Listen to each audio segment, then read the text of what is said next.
Hello everyone, जय हिंद, वंदे मातरम। मैं आपका स्वागत करता हूं आपके अपने यूट्यूब चैनल कृष्णा स्टडी मस्ती पे। तो चलिए बने रहिएगा, वीडियो को अंत तक देखिएगा। जो आज का सेशन है हम लोगों का राजस्थान अध्यापक पात्रता परीक्षा लेवल 1 जो 2022 में हुआ था एग्जाम। अगर हम बात करें तो रीट कक्षा 1 से 5 के लिए व्याख्या सहित हल इसमें हम लोग डिस्कशन करने वाले हैं। परीक्षा तिथि भी आपको देखने को मिल जाएगी। परीक्षा तिथि है 23/7/2022। फर्स्ट शिफ्ट में यह एग्ज़ाम कंडक्ट कराया गया था।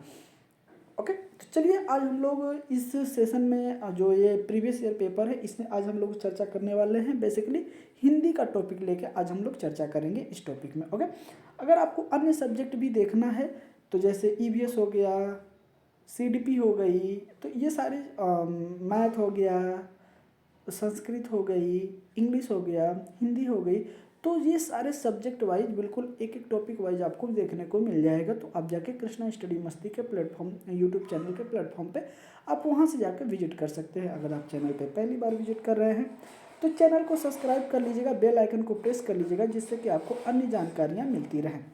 तो चलिए हम लोग आज हिंदी का टॉपिक शुरू करते हैं और हिंदी का सेशन स्टार्ट करते हैं। ये रहा हम लोगों का आज पहला क्वेश्चन।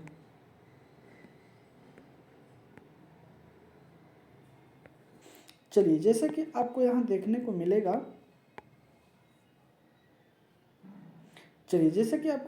को मिलेगा, खंड सेकेंड है और हिंदी फर्स्ट। ओके, लैंग्वेज 1 जिसमें हम लोग हिंदी को लेके जिक्र करने वाले हैं। बड़े ही ध्यान से देखिएगा। आज का हम लोगों का पहला क्वेश्चन है कि भाषा कौशल में से अभिव्यक्ति कौशल कौन सा है। अभिव्यक्ति कौशल कौन सा है?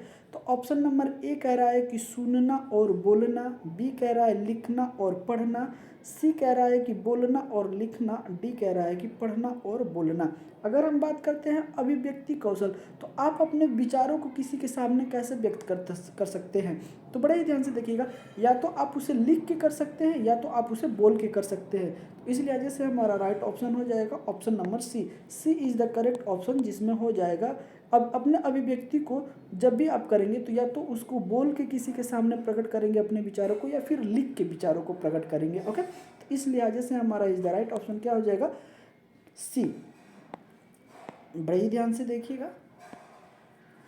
भाषा शिक्षण का सामान्य उद्देश्य श्रवण, वाचन, पठन एवं लेखन कौशल का विकास करना है। अभिव्यक्ति कौशल ऐसे कौशल जिनका प्रयोग अपने विचारों, भाव आदि की अभिव्यक्ति के लिए किया जाता है, वह अभिव्यक्ति कौशल कहलाता है। बोलना और लिखना कौशल का प्रयोग अभिव्यक्ति के लिए किया जाता है, अतः बोलना और लिखना अभिव्यक्ति कौशल है। ओके, आइए चलते हैं अगले क्वेश्चन को। अगले क्वेश्चन पे आप बड़े ही ध्यान से देखिएगा। क्वेश्चन हम लोगों का क्या कह रहा है? क्वेश्चन नंबर 32, अनुलेख किस भाषा कौशल से संबंधित है? अनुलेख ऑप्शन नंबर ए कह रहा है क्या श्रवण, बी कह रहा है वाचन, सी कह रहा है लेखन और डी कह रहा है वादन। अगर हम बात करते हैं अनुलेख किससे संबंधित है, तो हमारा लेखन कौशल से संबंधित है। Option number C is the correct option. क्या है? सॉरी, माफ करिएगा, option number C is the correct option इसमें हो जाएगा। आगे देखते हैं। देखिएगा, अनुलेख लेखन भाषा कौशल से संबंधित है। अनुलेख किसी आदर्श लिखावट का जैसा का तैसा अनुकरण अनुलेख कहलाता है। लेखन 3 प्रकार के होते हैं। अगर आप देखेंगे तो लेखन 3 प्रकार के होते हैं। पहला होता है अनुलेख, दूसरा होता है प्रतिलेख और तीसरा होता है श्रुतलेख। ओके, तो ये 3 तरीके के आपको देखने को मिल जाएंगे, जो कि यहाँ आपको देख सकते हैं। ये 3 प्रकार इनके दिए गए हैं। आइए अगले क्वेश्चन पे चलते हैं। बड़े ही ध्यान से देखिएगा इसको। चलिए देखिएगा, अगला हम लोग जिक्र करने वाले हैं क्वेश्चन नंबर 33। बड़े ही ध्यान से देखिएगा कि लिंगुआफोन, ओके, जिसे हम रिकॉर्डर प्लेयर किस प्रकार के अधिगम सामग्री है हमें बताना है। ऑप्शन नंबर ए कह रहा है कि प्रक्षेप्य सामग्री है, बी कह रहा है दृश्य सामग्री है, सी कह रहा है दृश्य श्रव्य सामग्री है और डी कह रहा है कि श्रव्य सामग्री है। अगर हम बात करते हैं लिंगुआ फोन, जो कि प्लेयर रिकॉर्डर होता है, रिकॉर्डर प्लेयर होता है, वो होता है दृश्य श्रव्य सामग्री। ओके, ऑप्शन नंबर क्या हो जाएगा? Option number D is the correct option, श्रव्य सामग्री हो जाएगा। प्यार से क्या इसमें बोला गया है कि lingua phone recorder player lingua phone एक श्रव्य सामग्री है। यह एक प्रकार की अधिगम सामग्री है जो भाषा शिक्षण के लिए ऑडिट वीडियो सहायता उपकरण है। यह शिक्षकों और छात्रों को भाषा सिखाने की प्रक्रिया को और अधिक प्रभावी बनाने में मदद करता है। ओके, अगला क्वेश्चन देखिएगा बड़े ही ध्यान से। अगर हम बात करते हैं, सॉरी माफ करिएगा, इसमें बोला गया है कि भाषा प्रयोगशाला के अनुभाग में सम्मिलित नहीं है। क्या नहीं है, हमें बताना है। ऑप्शन नंबर ए कह रहा है कि परामर्श कश, बी कह रहा है कि श्रवण कश, सी कह रहा है नियंत्रण कश और डी कह रहा है विश्राम कश। अगर हम मानते हैं भाषा प्रयोगशाला के अनुभाग में सम्मिलित नहीं है तो विश्राम कक्ष इसमें सम्मिलित नहीं है। Option number D is the correct option हो जाएगा, क्योंकि आप जब भी किसी प्रयोगशाला में जाते हैं तो वहाँ पे आपको विश्राम करना नहीं सिखाया जाता है। ओके, आगे देखते हैं, देखिएगा बड़े ही ध्यान से कि भाषा प्रयोग के अनुभाग में विश्राम कक्ष शामिल नहीं होता है। भाषा प्रयोगशाला के अनुभाग होते हैं परामर्श कक्ष, श्रवण कक्ष, नियंत्रण कक्ष। भाषा प्रयोगशाला ऑडियो या वीडियो विजुअल इंस्टॉलेशन होती है। इसका इस्तेमाल आधुनिक भाषा शिक्षण में मदद के लिए किया जाता है। ओके, मुझे उम्मीद है कि आपको सारी चीज़ें अच्छे तरीके से समझ में आ रही होंगी। चलिए देखिएगा क्वेश्चन नंबर 35 क्या कह रहा है कि सस्वर वचन का गुण है, क्या है। ऑप्शन नंबर ए कह रहा है कि अस्पष्ट उच्चारण, बी कह रहा है क्षिप्रता और डी कह रहा है उचित ध्वनि निर्गमता और डी कह रहा है कि अस्वाभाविकता। अगर हम बात करते हैं सस्वर वचन का गुण है तो उचित ध्वनि निर्गमन तक। Okay, option number C is the correct option हो जाएगा, निर्गमन। ओके, तो option number C is the correct option हो जाएगा, उचित ध्वनि निर्गमन। आइए आगे चलते हैं, देखिएगा बड़े ही ध्यान से कि सस्वर वचन का गुण है उचित ध्वनि निर्गमन। सस्वर वाचन पठन का एक प्रकार है जो बच्चों द्वारा पाठ को स्वर सहित पढ़ते हुए अर्थ ग्रहण करने से संबंधित है। यह बच्चों में वाचन कौशल का विकास करता है, जिससे बच्चे उचित हाव भाव के साथ पाठ का वाचन करना सीखते हैं। सस्वर वचन की प्रारंभिक अवस्था होती है। आगे चलते हैं, अगले क्वेश्चन को बड़े ही ध्यान से आप देखिएगा। क्वेश्चन में क्या बोला गया है कि मौखिक मूल्यांकन के संबंध में उपयुक्त कथन है, क्या है, हमें बताना है। ऑप्शन नंबर ए कह रहा है कि मौखिक मूल्यांकन के दीर्घ उत्तरीय प्रश्न पूछे जाते हैं। बी कह रहा है कि मौखिक मूल्यांकनकर्ता निष्ठावान, सहनशील और विषय विशेषज्ञ होना चाहिए। सी कह रहा है कि मौखिक मूल्यांकन चंद्र में समूह निष्ठा अधिक होनी चाहिए और डी कह रहा है कि मौखिक मूल्यांकन में विद्यार्थी को आत्म अभिव्यक्ति के अवसर कम मिलने चाहिए। अगर हम बात करते हैं तो इसका राइट ऑप्शन हो जाएगा, option number B is the correct option. मौखिक मूल्यांकनकर्ता निष्ठावान, सहनशील और विशेषज्ञ होना चाहिए। Okay, option number B is the correct option हो जाएगा। देखिएगा बड़े ही ध्यान से, मौखिक मूल्यांकनकर्ता निष्ठावान, सहनशील और विषय विशेषज्ञ होना चाहिए। मौखिक मूल्यांकन के लिए प्रत्येक बालक की बात को ध्यान व धैर्य से सुनना अनिवार्य होता है। छात्रों की मौखिक अभिव्यक्ति की योग्यता का मूल्यांकन करते समय निम्न कौशल को ध्यान में रखना आवश्यक है। पहला, अगर हम बात करते हैं तो क्रमबद्ध प्रस्तुति हो। बी कह रहा है कि मौखिक अभिव्यक्ति सदैव उचित गति में हो। थर्ड कह रहा है कि मौखिक अभिव्यक्ति में शुद्ध उच्चारण हो और स्वाभाविकता एवं स्पष्टता हो। ओके, तो मुझे उम्मीद है कि आपको सारी चीज़ें अच्छे तरीके से समझ में आ रही होंगी। और क्वेश्चन नंबर 37 देखिएगा, बड़ा ही प्यारा क्वेश्चन है। बोला गया है कि मूल्यांकन उद्देश्यों की प्राप्ति की सीमा का निर्णय करने की प्रक्रिया है। तो यहाँ से आप देखेंगे यहाँ तक। ओके, मूल्यांकन उद्देश्यों की प्राप्ति की सीमा का निर्णय करने की प्रक्रिया है। मूल्यांकन की यह परिभाषा किसने दी है, हमें बताना है। ऑप्शन नंबर ए कह रहा है कि माइकेलिस, बी कह रहा है सीसी रोस और सी कह रहा है कि ब्लूम और डी कह रहा है राइट स्टोन। ओके, अगर हम बात करते हैं कि यह कथन या यह परिभाषा किसने दी है, उस हिसाब से हमारा is the right option A is the correct हो जाएगा। माइकेलिस, क्या हो जाएगा, माइकेलिस ने दिया है। Option number A is the correct option हो जाएगा। देखिएगा, माइकेलिस के अनुसार मूल्यांकन उद्देश्य प्राप्ति की सीमा का निर्णय करने की प्रक्रिया है। यह परिभाषा माइकेलिस द्वारा दिया गया है। ओके, अगले क्वेश्चन को देखिएगा बड़े ही ध्यान से। चलिए क्वेश्चन नंबर 38 देखिएगा बहुत ही ध्यान से, बड़े अच्छे उम्दे क्वेश्चन आपके सामने है कि विद्यार्थी की सीखने संबंधित कठिनाइयों को दूर करते हुए करवाए जाने वाले शिक्षण कहलाते हैं। क्या कहलाता है हमें बताना है। ऑप्शन नंबर ए कह रहा है कि समूह शिक्षण, बी कह रहा है ब्लॉक शिक्षण, सी कह रहा है अभ्यास शिक्षण और डी कह रहा है उपचारात्मक शिक्षण। अगर हम बात करते हैं कठिनाइयों को दूर करते हुए अगर कोई शिक्षण करवाया जा रहा है तो वो होता है उपचारात्मक शिक्षण। Option number D is the correct option हो जाएगा। ओके, और यही अगर कठिनाइयाँ ना होके होता तो ये हो जाता हमारा अभ्यास शिक्षण। क्या हो जाता, अभ्यास शिक्षण। तो अभी प्रश्न के हिसाब से क्या हो जाएगा, कठिनाइयों को दूर करते हुए करवाए जाने वाले शिक्षण कहलाते हैं उपचारात्मक शिक्षण। ओके, देखिएगा विद्यार्थी की सीखने संबंधित कठिनाइयों को दूर करवाए जाने वाला शिक्षण उपचारात्मक शिक्षण कहलाता है। उपचारात्मक शिक्षण शिक्षण अधिगम दोषों को दूर करने की प्रक्रिया है। इसमें सही शिक्षण विधि का चयन करके छात्रों की कठिनाई को दूर करने का प्रयास किया जाता है। आइए चलते हैं हम लोग अगले क्वेश्चन पे। क्वेश्चन नंबर 39 बड़ा ही प्यारा क्वेश्चन है, ध्यान से देखिएगा। सतत एवं व्यापक मूल्यांकन का दोष है, क्या है हमें बताना है। ऑप्शन नंबर ए कह रहा है कि इसमें विद्यार्थियों का निरंतर मूल्यांकन होता रहता है। बी कह रहा है कि विद्यार्थियों को अपनी कमियों का निरंतर ज्ञान होता रहता है। सी कह रहा है इसमें अभिभावकों को विद्यार्थियों की निरंतर प्रगति की जानकारी होती है। और डी कह रहा है कि यह प्रणाली तभी लागू की जा सकती है जब विद्यार्थी शिक्षक अनुपात कम हो। तो अगर हम बात करते हैं कि इसका दोष क्या है, क्योंकि हमें इसमें कमी निकालना है, तो उस हिसाब से डी ऑप्शन हमारा एकदम करेक्ट हो जाएगा, जो कि यह प्रणाली तभी लागू होती है जब विद्यार्थी और शिक्षक का अनुपात क्या हो, कम हो। लेकिन अगर देखेंगे तो हमें दोष निकालना था, लेकिन अगर गुण की बात करेंगे तो ये हमारा ए बी सी क्या हो जाएंगे, बिल्कुल परफेक्ट हैं।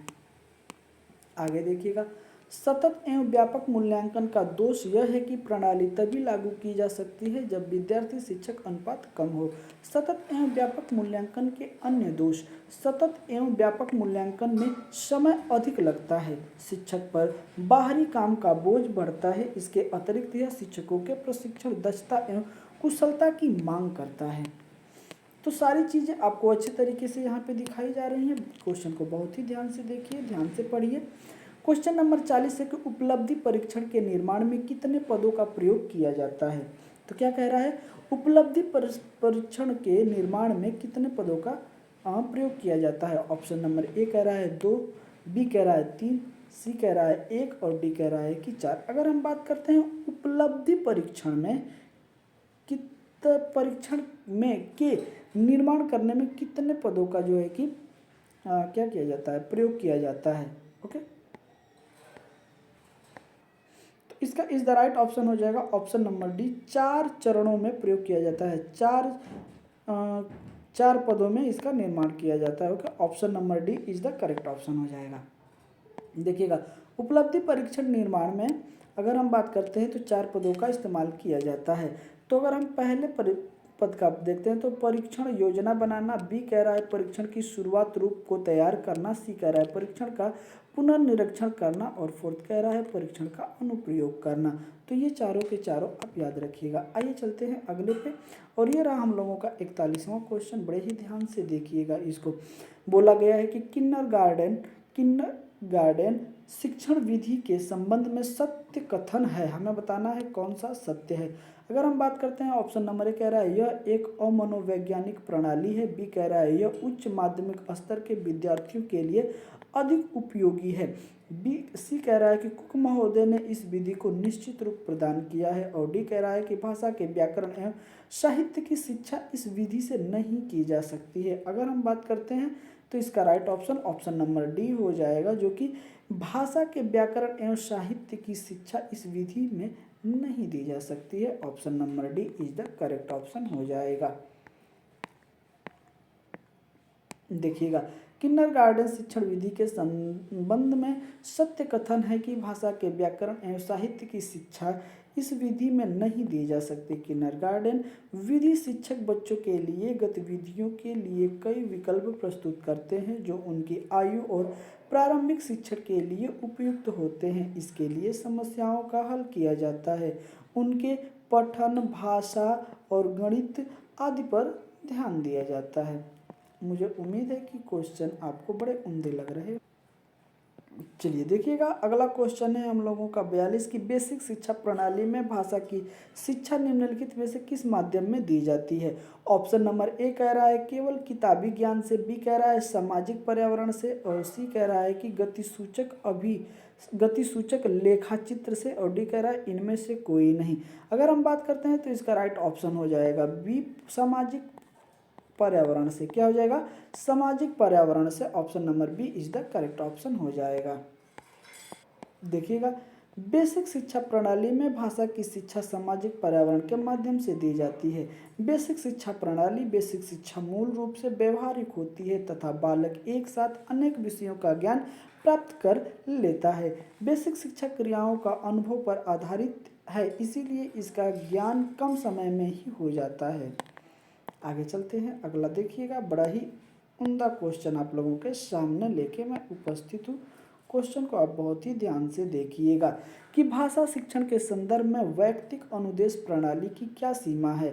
ऑप्शन नंबर ए कह रहा है कि इसमें विद्यार्थी को भाषा के तत्व का ज्ञान प्रभावी रूप से करवाया जा सकता है। बी कह रहा है इसमें विद्यार्थी को भाषाई कौशल में दक्ष किया जा सकता है, और सी कह रहा है कि इसमें वैयक्तिक शिक्षण पर अधिक बल दिया जाता है। डी कह रहा है कि यह शिक्षण प्रणाली अधिक विद्यार्थी वाली बड़ी कक्षा में अध्यापन के लिए उपयोगी नहीं है।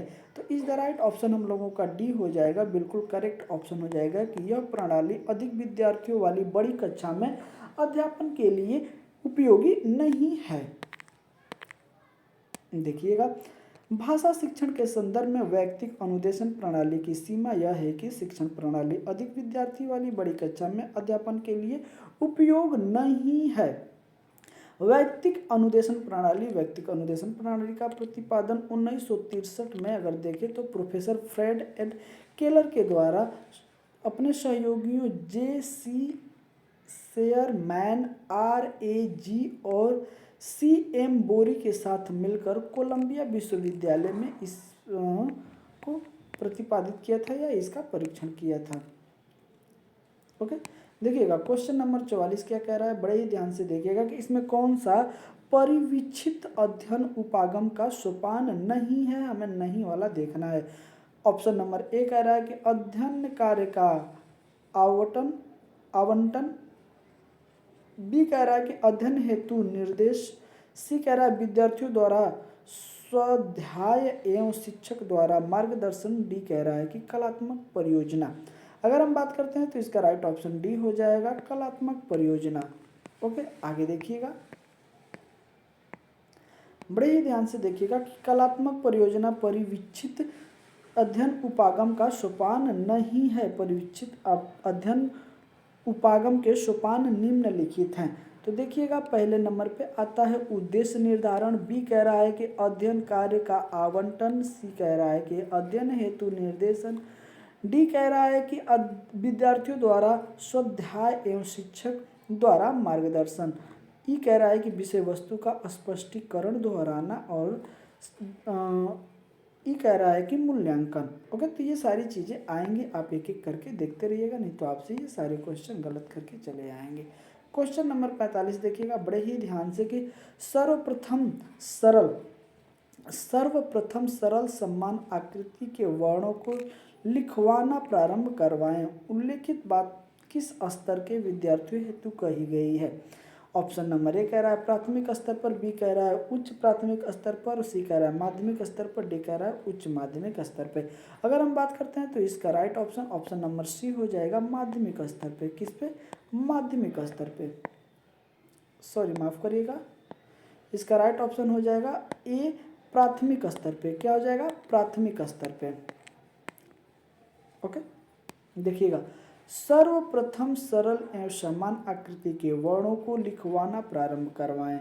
उल्लेखित बात प्राथमिक स्तर के विद्यार्थियों हेतु कही गई है। लेखना आरंभ की तैयारी वर्ण लिखना सिखाने की प्रथम पीढ़ी है। लेखना आरंभ की तैयारी का अभिप्राय है बालक में उन गुणों का विकास करना जो वर्ण, शब्द तथा वाक्य लिखने की क्रिया में सहायक होते हैं। अब देखिएगा क्या बोला गया है, बड़े ही ध्यान से देखिएगा आप इसमें बोला गया है कि निम्नलिखित गद्यांश के आधार पर प्रश्न संख्या 46 से 50 तक के उत्तर दीजिए। ओके, तो ये गद्यांश हमें पढ़ना है और फिर हमको आंसर देना है। तो बड़े ही ध्यान से एकत्र होके जो है कि इस गद्यांश को पढ़िएगा। ओके, बोला गया है इसमें अगर हम बात करते हैं तो ध्यान से देखिएगा इस गद्यांश को कि मनुष्य का मन सदैव गतिशील रहता है। ऐसा होता है कि विरोधी शक्तियां उसे अपने ओर खींचती हैं। जो मनुष्य मन की विपरीत परिस्थितियों में अपने को मजबूती से खड़ा नहीं रख सकते और उस धारा के साथ बह जाते हैं, वे कभी उद्देश्य को पूरा नहीं कर सकेंगे। उनके लिए तो यह कहना चाहिए कि वे जीवित रहते हुए मुर्दों के समान हैं। मन की अवस्था को सभी को पलटती है। मन की अवस्था तो सभी को पलटती है। जो व्यक्ति समय एवं परिस्थिति को समझ लेते हैं वे कभी धोखा नहीं उठा सकते और कठिनाइयों के बीच भी अपना रास्ता निकाल ही लेते हैं। कारण जानकर वे उसके विषैले और दूषित प्रभाव से भी बचने का प्रयत्न करते हैं। लेकिन ऐसे लोगों की भी संख्या जो अपनी मनोदशा त्रस्त हो जाते हैं और ऐसे काम कर बैठते हैं कि जिससे उनकी शांति होती है, शांति भय जीवन में अशांति का विष घुल जाता है। प्रत्येक मनुष्य के जीवन में उद्देश्य होना चाहिए। यदि तुम्हारा कोई उद्देश्य नहीं है तो तुम सफल न होगे। क्या करोगे इसको तुम्हें जानना आवश्यक है। उद्देश्यहीन मनुष्य बिना पतवार के नाव की तरह होता है। तो ये हम लोगों का क्या था, तो ये हम लोगों का था जो कि गद्यांश था। अब हम लोगों को आंसर देना है। तो चलिए स्टार्ट करते हैं। क्वेश्चन क्या कह रहा है, बड़े ही ध्यान से देखिएगा कि सदैव शब्द का सही संधि विच्छेद है। सदैव का हमें बताना है। ओके, तो ऑप्शन ए देखिएगा, सत्य धन एव। बी कह रहा है सदा धन एव। सी कह रहा है सत्य धन एव और डी कह रहा है कि सदा धन एव। अगर हम बात करते हैं तो राइट ऑप्शन डी हो जाएगा। सदा धन एव जो होता है सदैव होता है।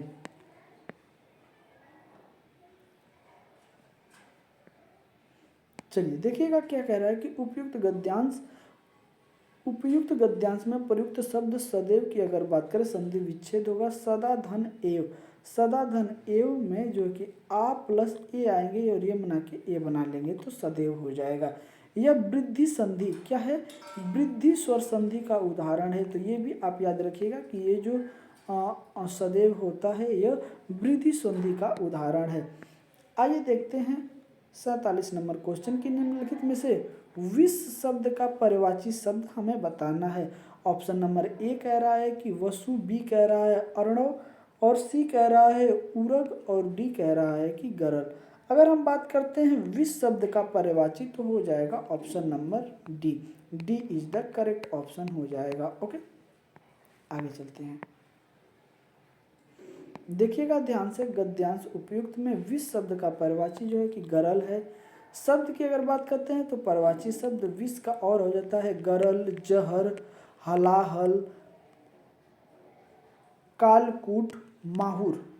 ओके, तो ये सारी चीजें इनके दी गई हैं। देखिएगा क्वेश्चन नंबर अगर हम बात करते हैं 48, विरोधी शब्द का विलोम होगा। विरोधी शब्द का ऑप्शन नंबर ए कह रहा है कि वाहक, बी कह रहा है अवरोधी, सी कह रहा है शत्रु और डी कह रहा है समर्थक।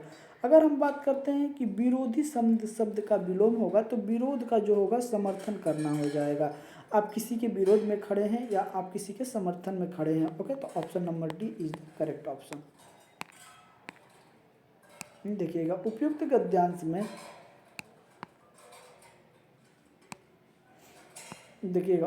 गद्यांश में प्रयुक्त शब्द विरोधी का विलोम समर्थक होगा। ओके, विरोधी का समर्थक होगा और शत्रु का मित्र होगा। आइए क्वेश्चन नंबर देखिएगा 49, गद्यांश में प्रयुक्त मनोदशा शब्द से आशय है।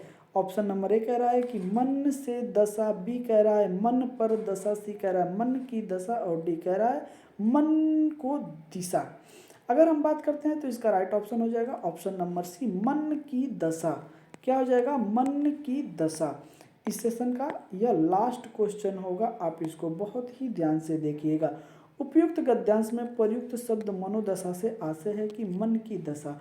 मनोदशा में विसर्ग संधि होती है और अगर देखें तो मन प्लस दशा होता है मनोदशा। ओके, आइए अब देखते हैं मनुष्य क्या है। मनुष्य शब्द है क्या है।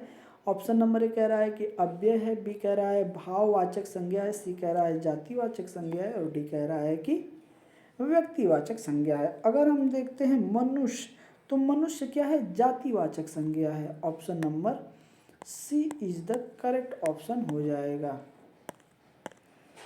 देखिएगा, उपयुक्त गद्यांश में प्रयुक्त शब्द मनुष्य में जातिवाचक संज्ञा है। जातिवाचक संज्ञा व्यक्ति, स्थान अथवा वस्तु की जाति बताने वाले शब्द को जातिवाचक संज्ञा कहते हैं या जाति का बोध कराती है। ओके, तो इस तरीके से आज हम लोगों ने हिंदी के 30 क्वेश्चन कंप्लीट कर लिए हैं। आपको कैसा लगा जरूर आप हमें कमेंट करके बताएं। मिलते हैं आपसे अगले क्वेश्चन में, तब तक के लिए जय हिंद, वंदे मातरम, अपना ख्याल रखिएगा।